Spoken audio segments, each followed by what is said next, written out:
ዕድሜን በአራት እጥፍ የሚያሳጥሩ ብዙ ሰው ባለማወቅ ማታ ላይ የሚያደርጋቸው አደገኛ ልማዶች። ሰላም ጤና ይስጥልኝ ውድ የቻናላችን ቤተሰቦች፣ ዛሬ ይዘንላችሁ የመጣነው እጅግ ወሳኝ የሆነ የጤና መረጃ ነው። ብዙዎቻችን ሳናውቀው ማታ ማታ የምናደርጋቸው ነገር ግን ዕድሜያችንን በፍጥነት የሚቀንሱና ለሞት የሚዳርጉ አደገኛ ልማዶችን ያውቃሉ? ሳይንቲስቶች እንደደረሱበት ከሆነ እነዚህን ስህተቶች ማታ ማታ መድገም ዕድሜን እስከ 4 እጥፍ ያሳጥራል። እነሱ ምንድናቸው? አብራችሁን ቆዩ። 1. ከመተኛት በፊት ስልክ መጠቀም ብሉ ላይት ኤክስፖዠር።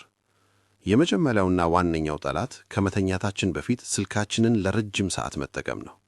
ከስልካችን ስክሪን የሚወጣው ሰማያዊ ብርሃን ብሉ ላይት እንቅልፍ እንድንተኛ የሚያዘውን ሜላቶኒን የተባለውን ሆርሞን ምርት ያቆምናል።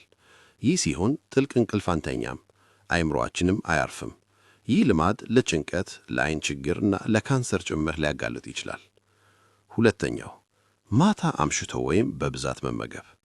ሁለተኛው ስህተት ለመተኛት ሲቃረብ ከባድ ምግቦችን መመገብ ነው።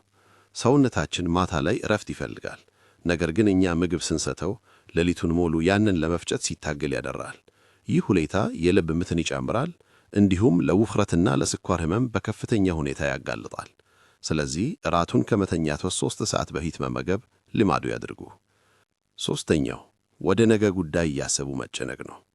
ጭንቀት ኮርቲዞል የተባለውን የጭንቀት ሆርሞን ስለሚጨምር የደም ግፊታችን እንዲጨምርና የሰውነታችን በሽታ የመከላከል አቅም እንዲዳክም ያደርጋል። ውድ ቤተሰቦቻችን፣ ጤናማና ረጅም ዕድሜን ለመኖር ከፈለጉ እነዚህን ልማዶች ዛሬውኑ ያስወግዱ። ከመተኛትዎት በፊት ስልካችሁን ያርቁ፣ ቀለል ያለ እራት በጊዜ ይብሉና አይምሮአችሁን ዘና ያደርጉ። ይህ መረጃ ጠቃሚ ሆኖ ካገኛችሁት ላይክ እና ለወዳጁ ሼር ማድረግ አይርሱ። ለቻናላችን አዲስ ከሆናችሁ ሰብስክራይብ በማድረግ ቤተሰብ ይሁኑ። ስለተከታተላችሁን እናመሰግናለን።